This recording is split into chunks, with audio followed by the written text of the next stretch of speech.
Hi friends, எல்லோரும் எப்படி இருக்கீங்க? இது ஆடி அன்னைக்கு நாங்கள் என்னென்னலாம் ஸ்பெஷலாக பண்ணோம் அப்படிங்கிறதுக்கான ஒரு ஃபுல் விளாக் தாங்க இது.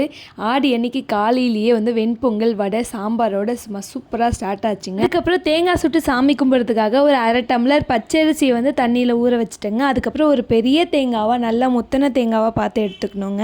அந்த தேங்காய்க்கு மேலே இருக்க அந்த குடிமி நார் எல்லாத்தையும் ஃபுல்லாக கிளியராக பிச்சு எடுத்துகிட்டு இதை ஒரு கல்லில் போட்டு நல்லா தேய்க்கணுங்க. மோஸ்ட்டாக இதை துணி துவைக்கிற கல்லில் போட்டு தேய்ச்சிங்கன்னா அது மேலே இருக்க அந்த நாரெல்லாம் ஃபுல்லாக எடுத்து சூப்பராக வந்திருக்கோங்க.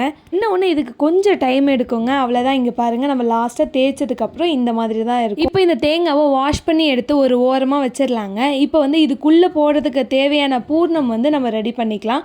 அதுக்கு ஃபஸ்ட்டு நான் 1 கப் அளவுக்கு நெடக்கடலை எடுத்து அதை நல்லா வறுத்து எடுத்து ஒரு தட்டில் கொட்டி ஆற வச்சுக்கலாங்க. ஆறினதுக்கப்புறம் நம்ம அது மேலே இருக்க அந்த தோலெல்லாம் எடுத்து யூஸ் பண்ணிக்கலாம். இப்போ அடுத்து பாசிப்பருப்பு 1/2 கப் எடுத்துக்கிறாங்க. எடுத்து இதை நல்லா வறுக்கக்குள்ளேயே அதோட வாசனை நல்லா கமகமன்னு வரும்.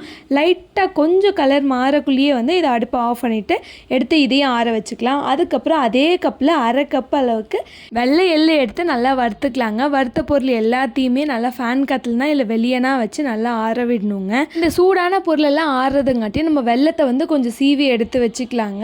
இதை நம்ம தட்டைக்குள்ளே கட்டி அதிகமாக இருக்கும். இந்த மாதிரி சீவுறப்ப அந்த கட்டியெல்லாம் கொஞ்சம் கம்மியாக இருக்குங்க. தேவையான அளவு வெள்ளம் சீவி எடுத்ததுக்கப்புறம் நம்ம ஆல்ரெடி தேய்ச்சி வச்ச தேங்காய் எடுத்துக்கலாங்க. எல்லா தேங்காயிலுமே இந்த மாதிரி 3 கன்று இருக்கும். அதில் ஸ்ட்ரைட்டாக இருக்கிற கண்ணை பார்த்து நல்லா ஹோல்ஸ் போட்டு அதுக்குள்ளே இருக்கிற தண்ணி எல்லாத்தையும் வெளியே எடுத்துடலாங்க.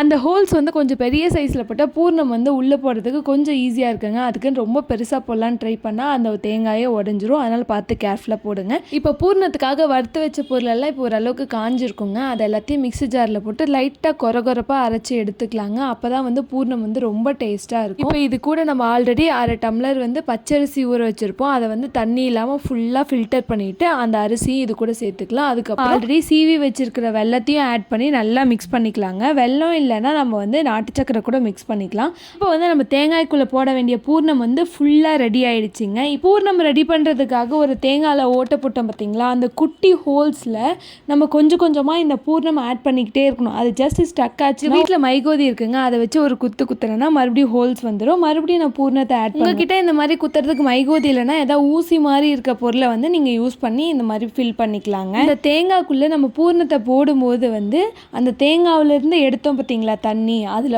நம்ம காஃபி குடிக்கிற டம்ளரில் ஒரு 1/2 டம்ளர் அளவுக்கு மட்டும் தண்ணியை அந்த பூர்ணத்தோடு சேர்த்து தேங்காய்க்குள்ளே ஊற்றணுங்க. இந்த 1/2 டம்ளர் தண்ணியவே நம்ம கொஞ்சம் கொஞ்சமாக ஆட் பண்ணணுங்க. இதே மாதிரி பூர்ணத்தை கொஞ்சம் கொஞ்சமாக உள்ளே போட்டுக்கிட்டே இருந்தால் கடைசியில் தேங்காய் நிறைஞ்சிருங்க. என்ன ஒன்று, இதுக்கு அதிகப்படியான பொறுமை தேவைப்படுங்க. தேங்காய் ஃபுல்லாக பூர்ணம் போட்டு நல்லா ஸ்டஃப் பண்ணதுக்கப்புறம் ஒரு நீளமான ஒரு குச்சி அதோட எட்ஜில் ஷார்ப்பாக நம்ம நல்லா சீவி எடுத்துக்கணுங்க. அந்த குச்சியோட ஷார்ப்பான பகுதியை நம்ம தேங்காயோட அந்த ஓட்டைக்குள்ளே சொருகிடணுங்க. நல்லா டைட்டாக தேங்காய் கீழே விழாத மாதிரி நல்லா டைட்டாக ஃபிக்ஸ் பண்ணிடணுங்க. தேங்காவை குச்சியில் சொருகிட்டதுக்கப்புறம் அது ஃபுல்லாக மஞ்சள் பூசணுங்க. மஞ்சள் பூசிட்டு அதை அடுப்பில் சுடணுங்க. இங்கே அடுப்பு இல்லாதனால நம்ம கேஸில் சுட்டுக்கலாம். தேங்காய் சுடும் போது இது ஒரு சில டைம் இந்த மாதிரி வெடிக்குங்க. அது ஒன்றும் பிரச்சனை இல்லை. அவ்வளோதான், நம்ம தேங்காய் ரெடி பண்ணியாச்சு. இப்போ சாமி கும்பிட்டு இதை சாப்பிட்லாங்க. இன்னைக்கு சாமி கும்பிட்றதுக்கு நம்ம அடுத்ததாக பச்சை பயிர் சுசியம் பண்ண போகிறோம். இதுக்கு 1 டம்ளர் அளவுக்கு நம்ம புழுங்கல் அரிசியும் 1/4 டம்ளர் அளவுக்கு உளுந்த பருப்பும் நம்ம ஊற வச்சுக்கிறோங்க. அரிசியும் உளுந்தும் ஒரு 15 மினிட்ஸ் அளவுக்கு நல்லா ஊறணுங்க. அது ஊறுறதுங்காட்டி 1 டம்ளர் அளவுக்கு பச்சை பயிர் எடுத்துக்கிறேங்க. அதை நல்லா ஒரு 2 தடவை தண்ணியில் கழுவிட்டு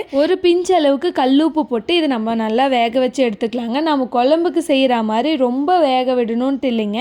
சும்மா லைட்டாக அப்படி நசுக்கி பக்கில் வெந்துருச்சு அப்படிங்கிற அளவுக்கு இருந்தால் போதுங்க. இது நல்லா பலன்னு வெந்தவுடனே எடுத்து இதை ஃபுல்லாக தண்ணி இல்லாமல் வடிகட்டி இதை வேற ஒரு தட்டுக்கு மாற்றி நம்ம நல்லா ஃபேன் காற்றுல ஆற விடலாங்க. இது ஆறுறதுக்குள்ளே ஊற வச்ச உளுத்த பருப்பையும் புழுங்கல் அரிசியும் நம்ம நல்லா அரைச்சி எடுத்துக்கலாங்க. இது கூட வேற எதையுமே ஆட் பண்ணக்கூடாதுங்க. சுசியம் டிப் பண்ணுறதுக்கான மாவு ரெடி ஆயிடுச்சுங்க. இப்போ பச்சை பயிரும் ஆறிடுச்சு. அதையும் நம்ம மிக்ஸி ஜாரில் போட்டு சும்மா ஒரு கொரப்பாக அப்படி அரைச்சி எடுத்துக்கலாங்க. ஃபுல்லாக அரைச்சோம்னா ரொம்ப கொலன்னு வந்துடும். அந்த மாதிரி இருந்தால் சுசியம் பர்ஃபெக்டாக வராதுங்க. இப்போ அரைச்சி எடுத்துக்கிட்டோம். 1/2 டம்ளர் அளவுக்கு துருவி வச்ச வெள்ளத்தை இது கூட போட்டு பச்சை பயிரும் வெள்ளமும் நல்லா மிக்ஸ் ஆகிற அளவுக்கு பிசைஞ்சு எடுத்துக்கலாங்க. பிசைஞ்ச உடனே இதை குட்டி குட்டி பால் சைஸில் உருண்டை பிடிச்சி வச்சுக்கலாம். ஒரு பாத்திரத்தில் எண்ணெய் ஊற்றி அது நல்லா காஞ்சதுக்கப்புறம் நம்ம உருண்டை பிடிச்சி வச்சுருக்கோம் பார்த்தீங்களா, இதை எடுத்து அந்த மாவில் நல்லா டிப் பண்ணி எடுத்து அந்த எண்ணெயில் போடணுங்க. போட்டு ஜஸ்ட் அந்த மேலே இருக்க அந்த மாவு வந்து லைட்டாக மொறுமொறுப்பாக கிறிஸ்பியாக ஆன உடனே நம்ம வந்து இப்படி லைட்டாக இப்படி திருப்பி விட்டு மறுபடியும் கிறிஸ்பியாக ஆன உடனே நம்ம எடுத்துடணுங்க. அவ்வளோதாங்க. ஜஸ்ட் ½ அன் ஹவர்லேயே சூப்பரான பச்சை பயிறு சுசியம் வந்து ரெடி ஆகிடுங்க. அடுத்து வந்து கார வடைக்காக நான் நல்லா பெரிய டம்ளரில் 1 டம்ளர் அளவுக்கு கடலப்பருப்பு எடுத்துருக்குறேங்க.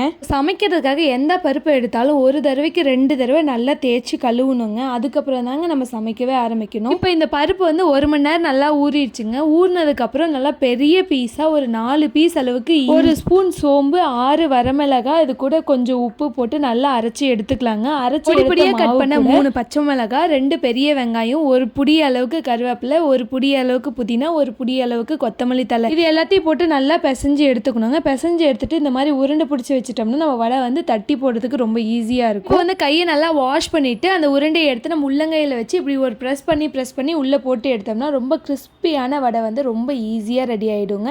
இது வந்து ரொம்ப மீடியம் ஃப்ளேம்லலாம் வைக்கக்கூடாது. இதை வந்து ஃபுல் ஃப்ளேமில் வச்சு செஞ்சால் தான் வடை வந்து நல்லா கிறிஸ்பியாக இருக்குங்க. இங்கே பாருங்கள், சூப்பரான வடை வந்து ரெடி ஆகிடுச்சு. இது வந்து நம்ம சாமி கும்பிட்றதுக்கு செய்கிறதுனால இதை எதுவுமே நம்ம வந்து டேஸ்ட் பார்க்காம தான் ரெடி பண்ணுறோம். சப்போஸ் இது வந்து நீங்கள் நார்மல் டேஸில் ட்ரை பண்ணுறீங்கன்னா எல்லாமே டேஸ்ட் பார்த்து உங்களுக்கு பிடிச்ச மாதிரி ரெடி பண்ணிக்கோங்க. நாம் வந்து நார்மல் டேஸில் ரெடி பண்ணுறதை விட இந்த சாமிக்காக டேஸ்ட் பண்ணாமல் ரெடி பண்ணுறோம் பார்த்தீங்களா, அதுதாங்க அவ்வளோ டேஸ்ட்டாகவும் பர்ஃபெக்டாகவும் வரும். இப்படி தாங்க எங்களோட ஆடி செலிப்ரேஷன் போச்சு. உங்களோட ஆடி செலிப்ரேஷன் எப்படி போச்சுன்னு கமெண்ட் பண்ண மறந்துடாதீங்க. இந்த வீடியோ உங்களுக்கு யூஸ்ஃபுல்லாக இருக்கும்னு நினைக்கிறேன். பிடிச்சிருந்தா ஒரு லைக் பண்ணுங்கள். தேங்க்யூ ஃபார் வாட்சிங் வீடியோ.